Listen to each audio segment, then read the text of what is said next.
Yan na guys.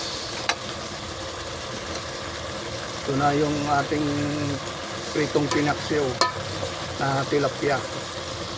So guys, oh.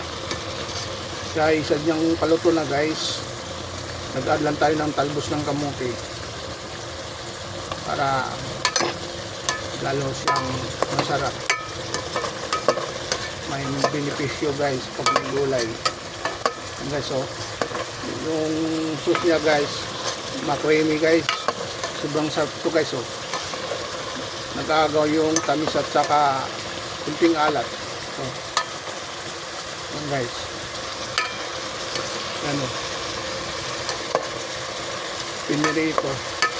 Kapit ginawang pinaksiw. Yan guys, oh. Napakasarap guys. Ano? Yan. Ito na guys.